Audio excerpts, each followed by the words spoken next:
Hi, everyone, and welcome to what is a very, very special episode of the Bream Fishing Project. Today marks an incredible milestone, or I think it's the 100th episode. So I just want to take a moment to thank everyone who has tuned in, shared, supported, been a sponsor, everyone that's been involved. I appreciate that. And of course, all the guests who have come on and shared so much stuff over what is now a decent amount of time. So whether you've been here since the beginning, you've just stumbled across the podcast, I appreciate you being part of this amazing journey. So, and the other thing that's come to my attention is we have some listeners that I'd like to call captive audience. Now, these are the people, the women, the wives, the daughters, and sometimes children who are sitting in the car next to their husbands, boyfriends, sons, and these guys have tuned into the Bream Fishing Project. And anyway, the captive audience is listening somewhat against their will. So I want to say thank you to you for enjoying all the tales of lures, tides, and lost fish and jokes that you probably don't find funny. So anyway, thanks for listening. And who knows, maybe at the end of the episode, you'll be keen to go out and catch a brim as well. Anyway, seriously, moving forward, I do plan to do some big celebrations and maybe cover some milestones and what have you once we hit 100,000 downloads, or maybe at the 2-year or second birthday. But definitely today's a moment to be celebrated, and I'm quite pleased about it. Anyway, we'll come back to that a little bit later. Anyway, true to form, we headed across to Western Australia to view the Western Australian Tournament Anglers Kayak Round 3 out of the Moore River. Anyway, I'm going to roll the intros and we'll tell you all about it in just a minute. Welcome to the Brim Fishing Project. This is where you need to be every Tuesday to find out all the latest tips and tricks to help you target brim on lures. You'll get to hear from some of Australia's elite brim competition anglers and see how they were able to achieve their results in competitions around the country. Now, here's your host, the 2019 Hobie Kayak Fishing World Champion, Andrew Deeth.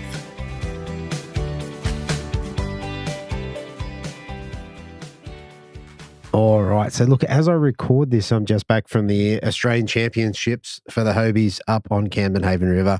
Another great event. Like, it's something to aspire to get to if you haven't done it. And anyone that has done it and is fishing the comps is definitely keen to get back there and have another crack. Another great event. Unfortunately for me, not my best fishing event, although I did catch a couple of decent fish in the mix, which had I caught my bags, I would have been right up there. But anyway, that's fishing and what have you. But I did have a really, really nice highlight of the weekend. So on the Saturday night, we have a dinner where everyone comes together and, we kind of get looked after quite nicely. And leading into this event, people had to vote for the Angler's Choice Award. So I guess it's like maybe a best and fairest, or in this case, whoever's, contributed. And fortunately for me, I was able to receive that award, which was voted by all the anglers. I'm very humbled and proud to receive that and want to thank the anglers who voted. Yeah, I appreciate that. And it definitely a feel good moment for me. So anyway, let's move along. Anyway, so with regards to the 100th episode and some sort of celebrations, what I'm thinking of doing is I'll put together a show, or I'll let you know which is the top 5 or maybe the top 10 best ranked episodes in terms of downloads. What I'd like from the audience members, if you want to message me or email me or what have you, and tell me what was your favorite part over the last couple of years, if there's anything that stood out or something you've learned, or a clip that I can go back to. Given the technological genius that I am, I probably can go back to the episodes and find a clip of how someone used a lure that caught them at brim, and by listening, you were able to repeat it. So if anyone's got any ideas, please feel free to reach out and I'll put something together. And as well as sort of an ask me anything question. So if you have something you'd like to have an answer to, whether it's you're asking me directly a question or you'd like to ask another angler that perhaps I could get in touch with and get them on for a couple of minutes, or just have a conversation and answer that question, definitely send some through and I'll look at putting something together, maybe just into the new year. We'll see how time goes. Anyway, let's get around to this event. So this was the WATA Kayak Round 3 held in Moore River in the 29th of September in 2024. Righto, so what I'm going to do is I'm going to roll through the bite periods and what have you for this episode. But at the back end of the episode, I'm going to talk to the Sydney-based and Queensland-based kayak anglers, or particularly the Sydney ones. If you're looking to do a round before Christmas, you need to hang around here and listen to the end. And I will give you some details on how you can fish a comp just in the middle of December. How good is that? All right, let's go through the stats for this one. So we had 58 in the fish activity wheel with a major bite period of 8:31 through to 11:01 a.m. High tide was at 7:28 at 0.57 of a metre, running down to a low tide at 3:34 at 0.21. All right, let's get into the angler interviews, and I'll have a talk to you about the other stuff right at the back end of the episode. So here we go. All right, so coming in a third place, we have an angler who is a regular on the show now. He dropped 3 fish for 1.60 kilos. We've got Alex Griesdorf. Welcome back to the show, mate. Yeah, g'day, man. How you going? Good, mate. You've hit nearly every round that you've done over there in some capacity. Yeah, I've had a pretty good year. I'm not complaining, put it that way. Yeah, definitely. And look what looks like a fun little system over there to fish, the Moore River. Yeah, Moore River's a cool little system. I mean, it's definitely not my favourite to fish, but it kind of suits my style of fishing. So I tend to pretty much only ever fish it in a comp, and I've been pretty lucky there, to be honest. I've done all right. Yeah. So I'm not really complaining, put it that way. Fair enough. And for this one, did you get down there and have a pre-fish? No, I haven't fished that system for 2 years. Right. Okay. And the last time I fished it in, I think it was like a February comp, or it was an early summer. It was a late summer comp. Yep. And yeah, I hadn't fished it since that point, which I think was either last year or the year, but no, it wasn't last year. No. I think it was the year before that. Would have been the year before. Yeah, and that one I didn't fare too well. I got 2 really, really good fish in the first half hour of the day. I had 2 33, 34 forkers to start my day. Yeah. And then all the paddle boarders came out and sort of stuffed up the bank that I was fishing. And I only caught 2 fish all day. I fished the rest of the day and didn't get a bag. Ouch. So it was pretty frustrating because I won more fish and I probably would have won that comp. Yeah. So, yeah, that's fishing. That is fishing, mate. That is fishing. All right. So then how did you prepare for this one? What did you have tied on when you went down there? Mate, pretty much my go-to baits, really. I had a grub tied on. I had a sim tied on. I had a baby vibe tied on. I think I had a mussel tied on. So I just sort of some go-to lures. And I thought I'd see what the fishing was like on the day and then sort of make my day up as it goes and make some adjustments as I needed to make, pretty much. I had a plan. I was just going to fish the bottom of the river. I wasn't really going to go up past the sand dunes. Mm-hmm. And, I mean, I think there was probably a dozen kayaks that sort of had the same idea as me. Yeah. Sort of fishing the same sort of areas. Yeah, I didn't. Like I said, I fished the place enough to have a bit of a clue, like an idea of it. I know the structure of the rocks and the sand flats and the sort of weedy banks and stuff like that. I just didn't. It's an odd thing to pre-fish that place because you can go there and the bar is open and it fishes really, really hot. Like the fish is really good. Mm-hmm. And then when it's really full, it's generally pretty tough. Okay. So if you go and pre-fish it with the bar open and it's fishing really good, it doesn't really help you. Yeah. So it's not a sort of place where, I mean, personally, I fished it enough. I don't really need to pre-fish it. It's pretty small. Yeah. So, I kind of get an idea, but that's me. I know plenty of the other guys were out there fishing it beforehand. Some of those guys caught fish, some of those guys didn't. A bit of a lottery, if that makes sense. Yeah, fair But enough. I mean, we had a comp there about 6 or 7 years ago, and it was flowing like proper run out to the ocean. And we were sitting there at the mouth. There was 3 of us sitting right at the mouth, and we were catching a fish and cast most of the day. Right, awesome. Right down at the mouth. So we were actually fishing in the wave. Yeah. Those waves like breaking over the water, and you were coming into the inlet. Wow. You were just kind of sitting in the waves fishing. Pretty fun. Yeah. It fished phenomenally then. That's probably the best I ever fished it. Bags-wise, I think that was like over 2 kilo bags to put in that time. Yeah, so okay. It was really good. But, yeah, it's a cool little system anyway. Definitely. All right, so tell us how your day went. It's fuller, so it's not the way you like it, but how'd your day play out? Look, I had a plan. I was just going to fish the bottom of the river for the day. And when the start, I just sort of beelined it. There's like a pontoon and some deeper water down by the front. And I know the fish kind of hang out down there and school down there generally. Mm-hmm. mean, there's some good rock structure and some deeper banks down there. Yeah. So I thought, being it's fresh, it's not been open for a little while, but they might be hanging down the bottom of the river to, wait for it to open. And I went down there and sort of had 2 or 3 casts at the pontoon and didn't get a bite. I was like, maybe the wrong idea. And I think it was my, I don't know, 3rd or 4th cast. I got a legal, like a 28 forker or something like that. Nice. And I wasn't really, I was like, oh, yeah, cool. I actually said to one of the other guys, I said, oh, there's nothing here. And he laughed about it. He's like, oh, I'm sure they're there. And I'm like, oh, actually, hang on, I got one. But there you go. Yeah, I got that one straight up. And then I didn't have anything for, I lost a really good one. Yeah. About a half hour, 45 minutes after that on a slim swim.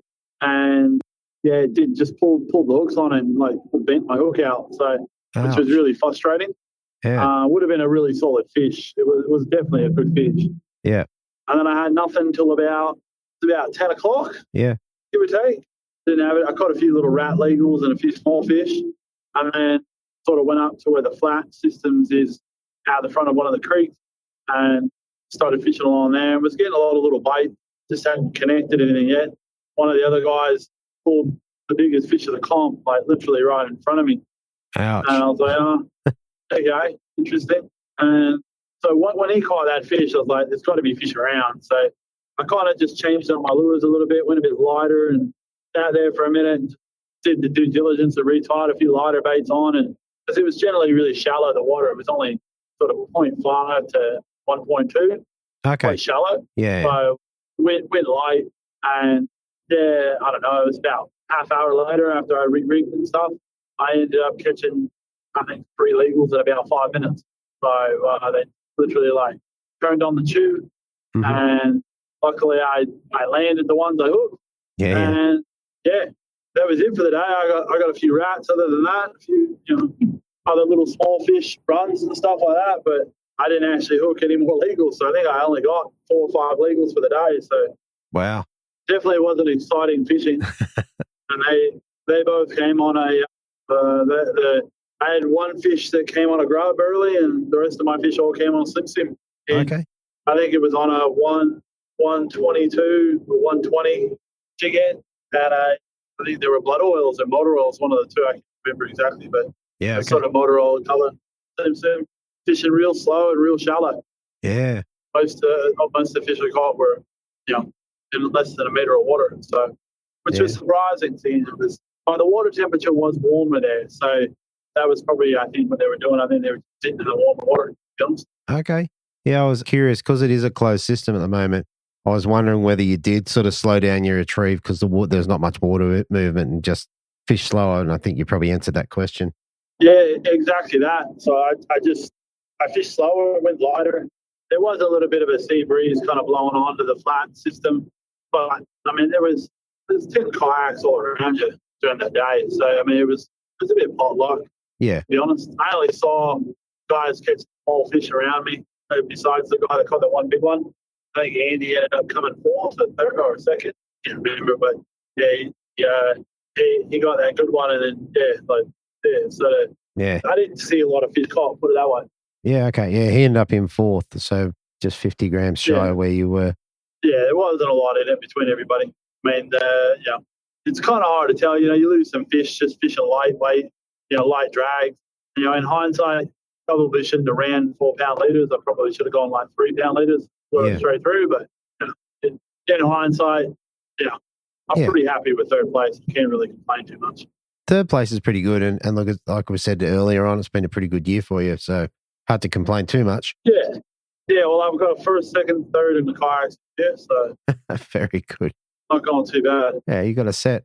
And I'm pretty certain in every one of them I've had a chance to win it. So wow, I've been lucky in a way because I've done really well in the kayaks, but I've also been unlucky. I've lost big fish in each kayak event as well. So you upgrade a small fish to a kilo fish, you can move up the leaderboard pretty easily. Absolutely. Yeah. Oh, there you go. All right. Well, mate, I reckon, given it's a one-day comp, I reckon that covers everything pretty well. Yeah. For this was one of your bigger rounds. I think it was 39 or 40 people, so it was pretty good turnout. Yeah, I was really surprised with that, so it was good. Yeah, we've had sort of mixed results at Moore River. Yeah. Series. So sometimes we've had like 20 yak, other times we've had close to 40. So definitely a bit of a hit and miss spot. And it was really good to see a bunch of new guys jump into the series. Yeah. As well. Yeah, no, that's very good. Like I said, good result. Fair enough. All right. Well, mate, what did you get to take home for third place in this one? We've got some prizes, various sponsors from ProLure, what do you call it? Getaway Outdoors, Hobie, and there was all sorts of stuff. Lures in there from ProLure, Atomic. There was some stuff in there from TT and Okuma. And I got a dartboard from Getaway Outdoors, which was good. You got a dartboard? Kids are going to love it when I put it up. That's very cool. It's a different sort of prize. Absolutely. Yeah. Michelle and the crew at Getaway are pretty good. They don't necessarily always give us just fishing gear, to give away. They do a lot of camping gear in their stores, so and other stuff. Yeah. At the end of the day, it's something different. Something different for your backyard, make your backyard a bit nice. Better than getting the fishing lure that you're never going to use or a fishing rod you're not going to use, you know what I mean? 100%. No, that's good, man. You can take the dartboard to the comps, mate. You can have a competition after the fishing. Yeah, that's it, exactly. Yeah. Probably did that a bit too much on the Saturday night grand final. I sunk a few beers, which was nice. Fair enough. All right, mate. That's a pretty good rundown. So listen, just one more thing like normal before we head off. Is there anyone you want to give a shout out to? Oh, just the usual as I've done in my previous times on the show. Shout out to the guys at Lawrence. They obviously hooked me up with the gear on my boat, my kayak. I've been running one of the little Eagle Sounders on my kayak, which is a great little cheap option. Does everything the flash sounders do without the big price tag. And the guys at TT always look after me on the plastics and jiggers and all that sort of stuff, which is good. Big shout out to all the sponsors, because obviously without the sponsors, we don't have events. So all of them, from Hobie and Getaway to the guys at Tackle West and Complete Angler and all the local stores, as well as the Samurai guys, the Atomic guys, the Shimano guys, ProLure, all the main sponsors on our series. We wouldn't have events and give away good prizes if it wasn't for them. Yeah, absolutely. All right, mate. Well, there you go. Thanks again for jumping on the show again. And, mate, it looks like we're probably going to get to talk to you again before the end of the year, so I look forward to that. Well, hopefully. That'll be nice. There's only a few events left. Exactly. All right, mate. You have a good night, and I'll talk to you later. All right, buddy. Catch ya. All right, fishing.com.au, your one-stop Brim lure and tackle shop. Pick up the latest Brim tackle, including Muscle Vibes Cranker Crabs, OSP Bent Minnows, Z-Man Plastics, Eco Gear Lures, and Daiwa Rods, Reels and Tackle. Same-day shipping. Shop where the world champion, the Australian champion, and the current ABT champion shops. Fishing.com.au, online or in-store at shop 18/29 Kiora Road, Miranda. All right, and look, what I want to talk to you about this episode is cicadas. So if you go to fishing.com.au, check out the TMCO soft shell cicadas and also the Megabass tiny ciglets. A couple of ones if you want to go out and chase some bass, or as you'll hear in later episodes, some brim. Definitely get some of your hands on those at fishing.com.au. All right, so up next in second place, we have a previous guest. He dropped 3 fish for 1.820. I have Matt McCarthy. Welcome back to the show, mate. It's great to be here, Andrew. Thank you very much for having me again. Mate, pleasure to have you back on. And look, a great little system. We've had a good chat leading into this. And a system that we haven't been to, and you kind of like it. Yeah, it's just such a breath of fresh air. It's such a great system. It's an enjoyable system. It's nice and compact and protected, and there's lots of fish, lots of numbers of fish, and there's potential for good ones as well. So anyone can come up trumps of the day. It's a really good fun place to fish. Definitely. All right, well, mate, let's get into it. So in terms of free fishing, tell us what you did to prepare for this one.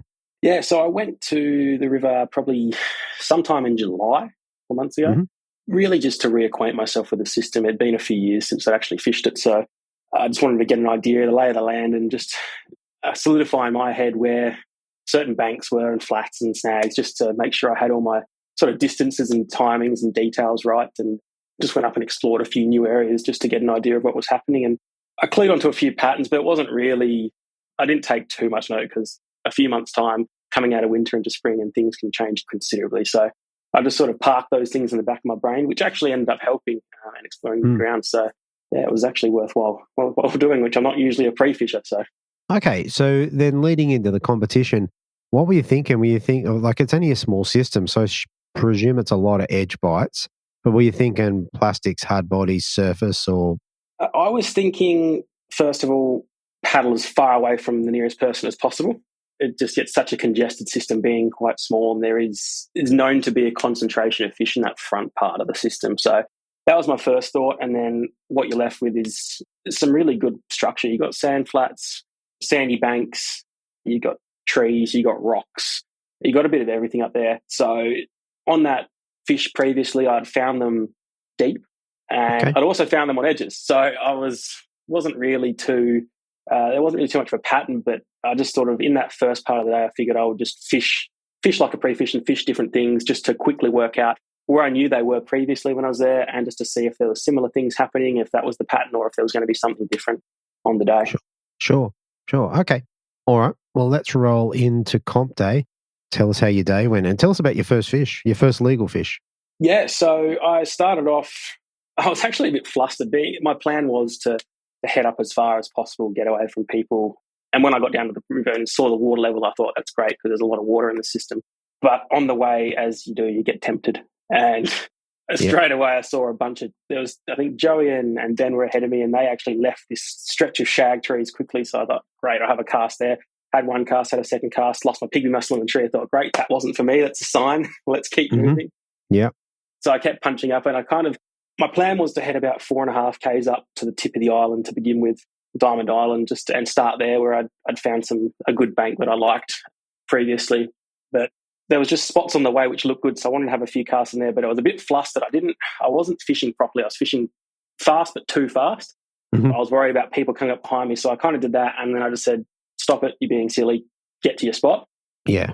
And because it was just, I was looking for a reaction bite really quickly. It just wasn't there. So I got to the first spot and sort of settled in and started plugging away and found a few small fish, but they weren't on the deeper stuff like I'd found them previously, and they weren't on the structure that I found them on either. So I kind of parked those kind of spots and looked across to the next bank, and it was a bit of a shallower edge, probably only maybe a metre on the edge of the trees.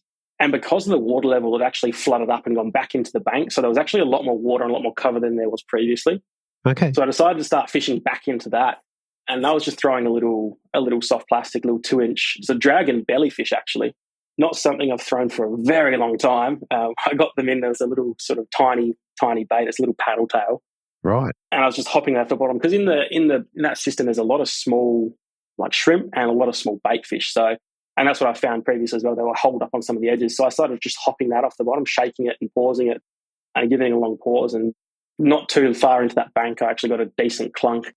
And that was a 34-ker. So that was my first legal of the day. So and on the Moore River, that's a good bag fish. Yeah, right. I was actually quite happy with that. Would probably been around 8:30. Yeah. So I thought, right, we're on the board, we're in the weigh-in. That's, tick, tick, tick, and just got to go to work. And I just went along that bank. There was plenty more fish on that bank, but they were all really, really small. So I sort of had to take a moment and think and what I wanted to do, because there was a couple of guys who had come up past me, 2 guys, and I knew that I really wanted to fish the upper part of the system, probably another 4 or 5 Ks up, but there's only really room for one yak. So I kind of had to sit and have a think for a second about what I wanted to do. Yeah. And I just made the decision just to commit to getting up there. And I fished a few things on the way. And as I got another few Ks up, one of the guys had actually turned around and coming back down. I thought, oh, great, that's one out of the way. Yep. And he said, oh, there's, haven't been catching much up there. It's gotten quieter as I've gone up. I said, perfect, that's all good. Yep. We'll keep trucking along. And I fished a few spots along the way, but it was very quiet. Lots of just small fish, no decent bites, and not the same sort of bites as I had previously. So I probably ended up getting about sort of 7 Ks, 7.5 Ks from the start line by the time I really sort of wanted to start fishing again. And there's a bit of a fork in the river. There's a left fork and a right fork. And the only other guy, I just got there and I just saw him disappearing off into the right fork. And I thought, beautiful. I don't know if he knows it, but that's a dead end. Okay. So I was like, fantastic. There's no one else in the arm of the river that I want to go into. So I shot up that one and just started methodically fishing. And I figured it was the cloud had disappeared. It got sunny. The wind kind of dropped out. So I had a 3-pound straight through setup and I just tied on a pygmy mussel to that and just started pretty much just going to work, just systematically fishing every piece of structure. That part of the system narrows up quite a lot and you're only probably 10, 15 metres wide at most. So you can sit in the middle and just fish left, fish right, and just methodically work your way through putting casts where they need to be. And yeah, it wasn't long into that arm where I started to get a couple of bites and small fish. So it was just good to get confirmation that there were fish up there. A fish up there. Yeah. And then not too far up, I found one tree, had a couple of bites in the front of it and snuck around the back. And then it was just a matter of, 5 or 6 casts in a row. I just went bang, bang, bang, bang. I probably dropped the first 3, which was, it was getting frustrating. Those pig mussel with the small hooks and 3-pound straight through, and you're trying to keep them connected, and they just kept popping off. But I managed to get 2 fish in a row, and there were 25 forkers. So within 2 minutes of fishing this tree, I had a bag, and it was about 10:30. Okay. Yeah, and I just kept fishing that tree. I thought, well, the pressure was off, and I just methodically just working the way along. Probably went another, 400 meters up, thereabouts. There's this really nice tight bend. It's super narrow. Actually, when I went up there in the pre-fish, I couldn't get through because there was logs across the river, but someone had kindly got a chainsaw out and cut them out the way for me. Beautiful. Yeah, convenient. So I fished in that corner, and there was just fishing trees, and there was a couple of rocks, and I just put this cast on the rocks, and there must have just been a pack of fish sitting there because it just went 1, 2, 3, 4, bang, bang, bang, bang. I actually got hung up on the rock. I was trying to ping it off, and finally flicked it off, and as soon as it came off, it just got donked. And then got another one, and I think it was like a 27 forker. Yeah, nice. 3 out of 25. And I think I pulled another couple of 25s, and I was trying to get them in my hands and see which one was heavier. I didn't bring scales in the end. They were almost identical. It's just, a system like that, you really should have scales. Yeah. Yeah, so that was going pretty well. We had the bag was starting to come together, and I thought, well, Moore River, that's probably going to put me in the top, at least the top 10, if not top 5. And that was sort of as far as I'd been before, and it was probably only like 11 o'clock by then, so I thought, we'll push on a little bit further, and just kept working my way up. And then I put in this cast, and it was a bit of an errant cast. It was accidental cast towards a tree that I didn't mean to cast to, and just stopped it short and landed right in the front of the tree. I thought, that was good. Perfect. That was good, yeah, and lucky. Like one shake of the rod tip in, and it just went thunk. A little bit of a battle, and that came off like a 31 forker. Yeah, nice. That was good to chuck out the 25. So I ended up having about a 27, 28, 30 and a 31 fork. So it was a pretty decent bag for the Moore. And that was pretty much my fish for the day. Yeah, right. Yeah, that's really good. So from what I can gather, you got your first fish on the dragon, we call it a dragon belly? Belly fish, I think they're called. Belly fish. 2-inch. Yeah, which is, I had a look, that's kind of like, not dissimilar to a slim swim, but a lot longer in the, long between the belly and the tail. And it's not made of that floating, like Elastec material that Z-Man's. It's that more traditional, negatively buoyant kind of soft plastic. So you do lose it in tails, but you can also fish it a bit lighter. Yeah, and they're impregnated really nicely, I think, with scent.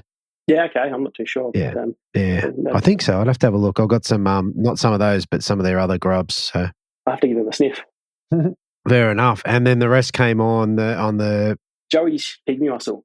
Pygmy mussel. I had one cockle, which I lost in the tree second cast. So then I was back onto black for the rest of the day, but it didn't seem to matter. Yeah, It was a pretty simple technique. It was slow fishing. You just cast it in as close to the structure as you could, let it sink, and then just lift the rod tip and just shake it on the spot as best you could, just to get it sort of, you almost wanted it shaking on the bottom, like it was trying to bury itself. Okay. Give it a pause, whether it be for a couple of seconds, even 10 seconds, and then go again. And it's hard to feel the bites of the 3-pound straight through, but a lot of the time you go to lift again and there'd be a fish sitting on it, or they'll just take it and you'd feel weight and just wind them on. Yeah, okay. It wasn't anything too technical. It was just go light, get the bite, and just grind through as much structure as possible.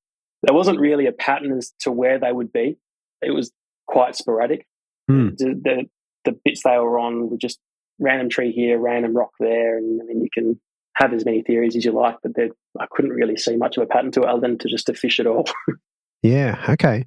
This is a question for the guys that are in the Bream Fishing Project Collective. So with your 3-pound, so what brand are you using? And tell us again why you use 3-pound.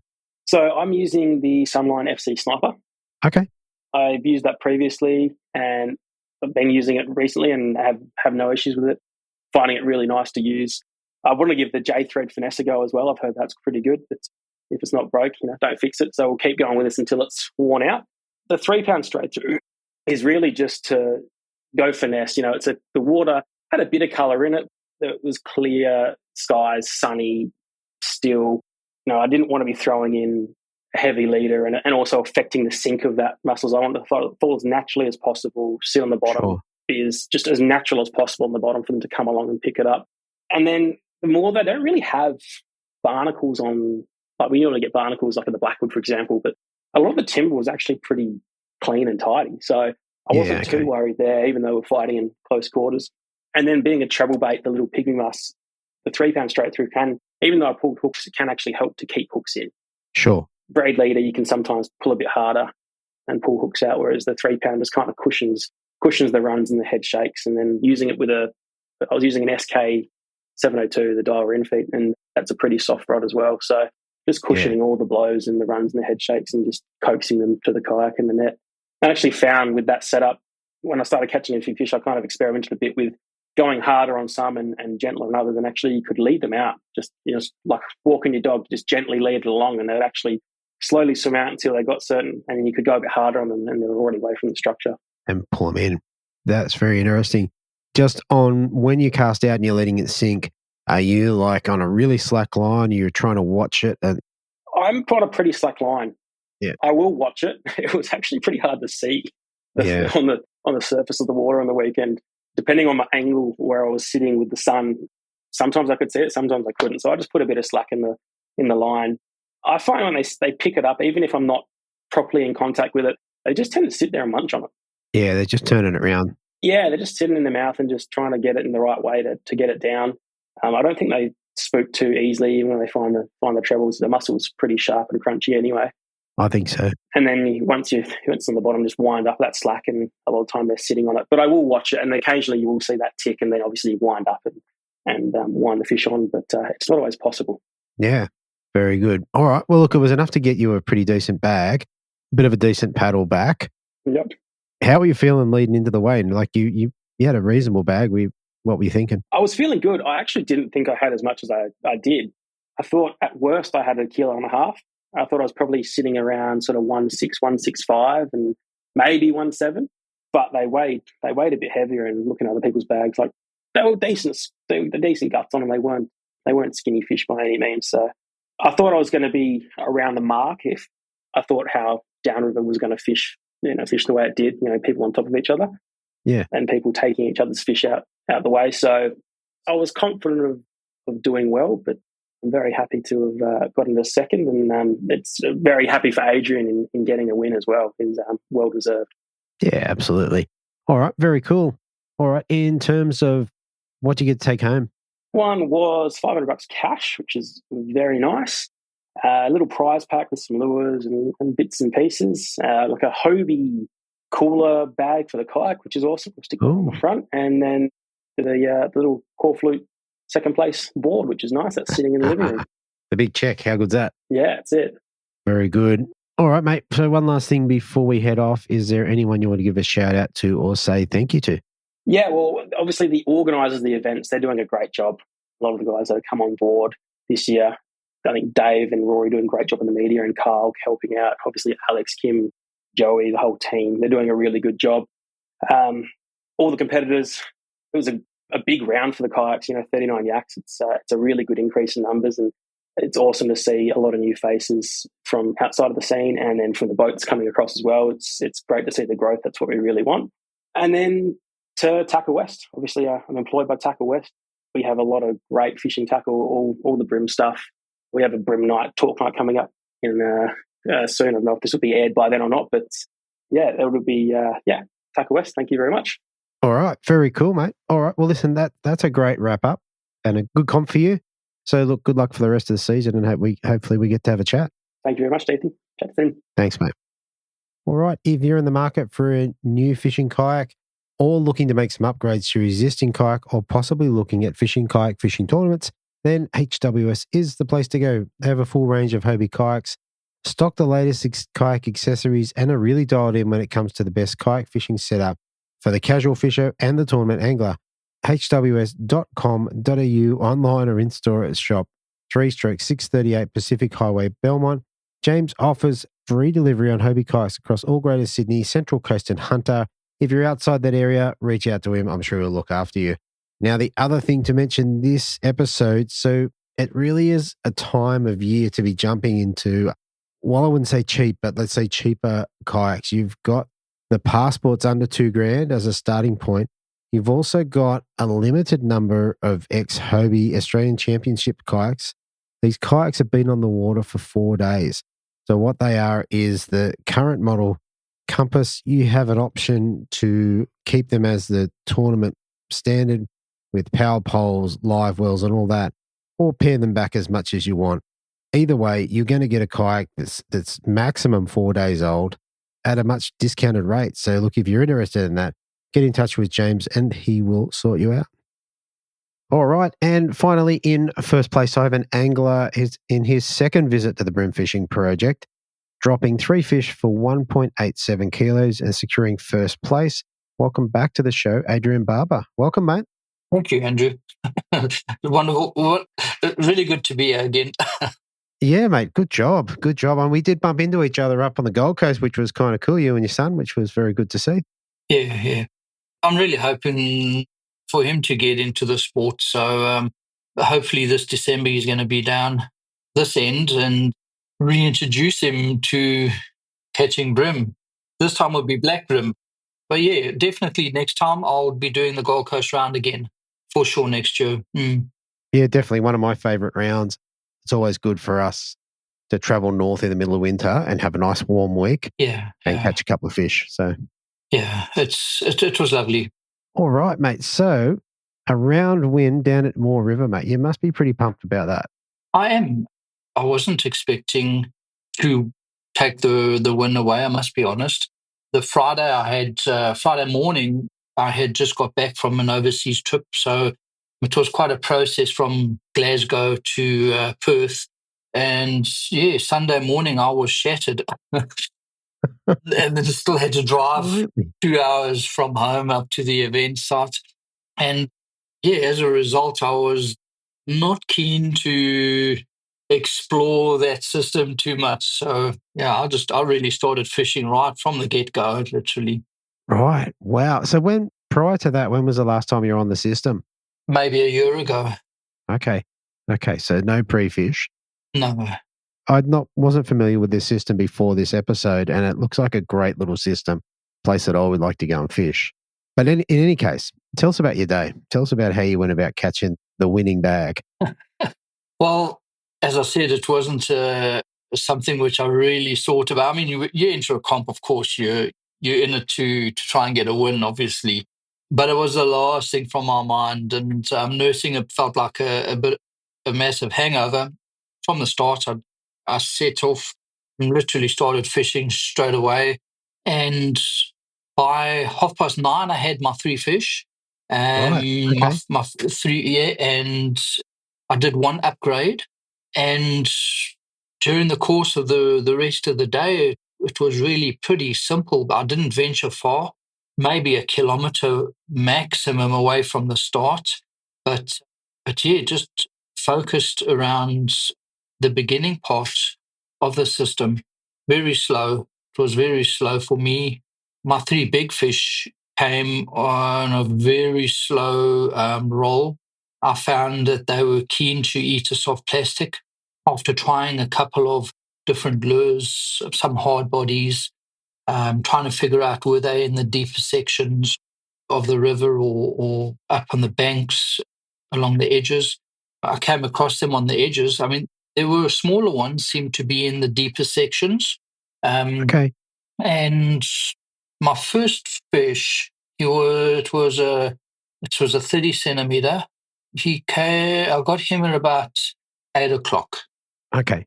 And then probably half an hour in between each fish of the keepers. So at the end of the day, I weighed in a 30 and 2 34s.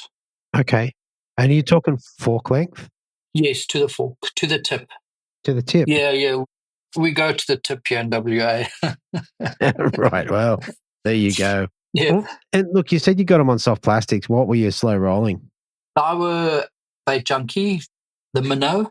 It's a discontinued colour. It's the AU. I've done well on that colour before. In fact, last year's Swan round that I won, I found the fish enjoying that. And as well as the little Daiwa rolling cranks worked well for me as well. But yeah, I struggled with hard bodies. I couldn't really just work them as slow with a 1/12 jig head that I was using.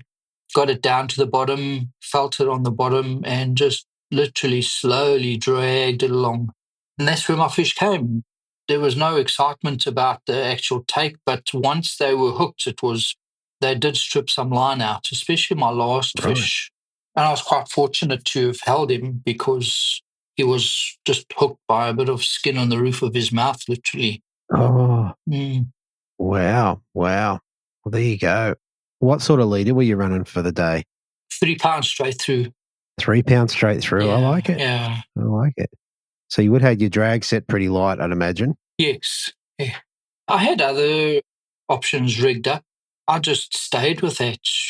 I mean, I had rigged for throwing brim prawns into. If I had to work my way up the system, you would find a lot more trees and snags and things like that. So I had a rod rigged for that, ready to go, but I didn't get there. Yeah, right. No, you were too tired. But yeah, so what makes you throw a 3 pound rig? Why would you choose that? Steve Morgan. Yeah. Okay. He enjoys doing it. I like the finesse kind of fishing style.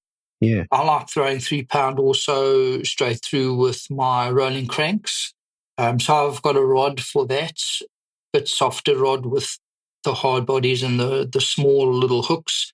This rod was a firmer rod, also running Daiwa, old series Daiwa, I think in 2020, the EX, it was a 752, I think it is. I like that rod.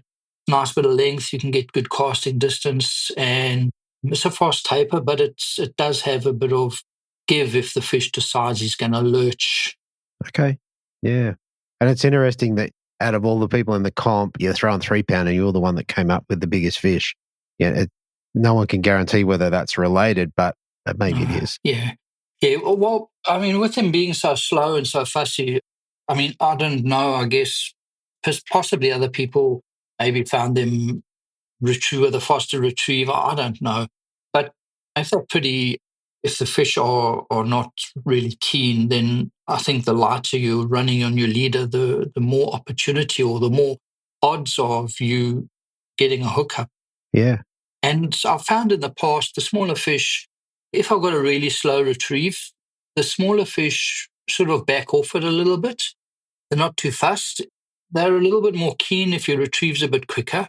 So I don't know if there's any truth to that, but I feel potentially that if they're not swarming all over your lure, a bigger fish might be saying, well, okay, I'll just take that one then. Yeah. I don't know. Yeah, hard to know. I know, look, with the 3 pound or 2 pound, whether it's leaders or straight through, I know that if you use that, you take away the thought of, is my leader too heavy and that's why I'm not getting a bite? Like if you got 3 pound on, it's not your leader. Yeah. So that would be my thought. Yes, 100%.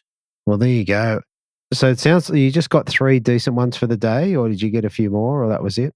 I got 4. In fact, I got 4 legals.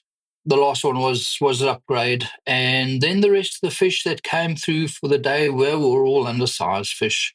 They were smaller fish. Interesting. And did you get all your fish on the soft plastic, or did you get some on the rolling crank? No, they're all on the soft plastic. I tried different soft plastics. I tried mineral grub, the the 2-inch Z-mans. They're great. Oh, yeah. For finesse bite also if the fish are a bit fussy and tentative. So present them maybe a smaller profile, something to pick up and nibble. Those were rigged with a 1/16 jig head. I just couldn't feel the bottom with my jig head on that. So I went to the 1/12, a bit heavier, got down a bit quicker. And after the first fish, I did try again on the 1/16, a bit shallower water. Yeah. But just soon went back to the same 1/12 jig head. Yeah. I don't know what I'm going to do when I run out of my AU soft plastics, but I've been testing a couple of different of the new colors. You'll find something will work. There's always a replacement. So. Yeah. All right, very good. All right. So look, that was enough to bring you back with a 1.87. So just 50 grams ahead of Matt and take the win, which was pretty exciting. Tell us, what did you get to take home for the win? My win netted me, so to speak, $900. So I was really chuffed about that. Yeah. Yeah, that's a great win. All right. And have you guys got a grand final going on over there, or a final, or is that it? We'll have a grand final. The next round is actually this Sunday. It's our boat round. Okay. We'll be fishing the Swan River, and I won't have any hangovers or jet lag this time around. So we'll just we'll see what happens. Fair enough. Who are you fishing with? Renee will be on my boat. Renee van Doorn. Very cool. All right, mate. One last thing before we head off. Is there anyone you want to give a shout out to or say thank you to? Well, yeah, I think the big shout out to Getaway Outdoors, which Michelle and her team is always a massive supporter of the series and never fails to disappoint. But yeah, it's definitely to Michelle and the team. Very good. All right, mate. Well, listen, congratulations on the win. Yeah, good luck on the weekend. I hope you do well. Thank you very much. All right. Thanks, mate. Thanks again. Cheers, Andrew. Take care. All right. So there you have it, everybody. Another great episode. I really enjoyed this one. Nice little system. Good to see Adrian getting out on top, Matt McCarthy in second, and of course, Alex in third. It's hard to have an episode that doesn't include either Alex or Joseph. I don't know what's going on there. Anyway, with regards to the Sydney-based anglers that I spoke to in the beginning, the Action Kayak Fishing Tournaments has already released their, or they're about to release their first 3 kayak rounds for next season. So the first one starts on the 15th of December, and that is a Sunday. So that is out of Parramatta River, the Kissing Point boat ramp. So if you want to find out more the details about, jump over to Action Fishing Tournaments on Facebook is probably the place to go. In addition to that, they've released rounds 2 and 3. So round 2, Georges River at Holt's Point Place on 18th of January. And then round 3, which is the 8th of March in Pittwater. Anyway, so definitely, if that's something you're looking at doing, it's a great little competition. You don't need a live, well, you don't even need a Hobie. You just need a kayak and a proper measuring frag mat, and then you're good to go. Come and have a crack. They're typically smaller fields, and you're going to have a lot of fun, and who knows, you might end up on top. All right. And of course, the collective is still firing. We are just getting going. I would say with this thing, it probably is a slow burn. It's going to take a while to build on it. However, I do have some projects coming up over the next sort of 6 weeks. So leading in over Christmas, when I'm hoping people might have some time at home. So more announcements within the collective on that. The next live stream will be within the next, say, week and a half of this episode coming out. So if you want to be part of that, head over to brimfishingproject.supercast.com, sign up. I've dropped it back to the original pricing. I'm just going to hold that for another week or two. And the other thing, if you're sitting in the car and you don't know what to buy your partner for Christmas, well, what about a year's subscription to the collective? How good is that? Anyway, just a thought. The other thing that I've spoken about, as you all know, my daughter Jamie, she owns Sacred Soul Yoga out of Caringbah, and I attend there as often as I can. I've participated in what is a current 40-day challenge, and I've done a lot more yoga than normal. However, I did miss a few. While I did do some up at the Australian Championships, I didn't get every day done. But in any case, I did get some done. But what I am going to do is I did talk about doing a little yoga course for us guys that need to get out there and do some, and where you'd have a particularly good-looking model. Yeah, anyway, well, just a model. Let's just say that. Anyway, so I'm going to record that with Jamie over the next week or so, but it is going to be uploaded into the collective. So if you're already part of the collective, you can go along and join in and do some yoga, or you can just come along and have a laugh at me. Either way, appreciate you being there. So something, I was going to say to look forward to, maybe not. Now, for the other people who have ordered the initial run of the Bream Fishing Project tournament shirts, so we're going to call this the microphone edition. There was a mix up with the ordering on that, and I've only got a few triple XL large and 4XLs and one 5XL shirt. So it's really first in, best dressed. It's $50 plus postage of $12.50, and you can get that shipped out as long as I've got stock. So as best I can tell, everyone that's ordered and paid has been allocated their shirts in accordance with what I've got. Just got a few left. I do have an order in for the next batch, which will be quite a few more. So I'm looking forward to that. They are a great shirt, really, really comfortable. And I do enjoy wearing them. Out of all the tournament shirts I've worn over the years, this particular shirt for me is the best. So anyway, all right. I think I'm going to leave it there for episode 100. Super stoked to be here. Not every podcast gets to 100 and is still enthusiastic about doing it, which I am. So appreciate you listening. I appreciate the guests, and I look forward to talking to you for episode 101 next week on the Bream Fishing Project. Thanks for listening. Hopefully you were informed, inspired, and entertained. If you were able to learn something or just enjoyed listening, please consider subscribing and rate us on your favourite podcasting platform.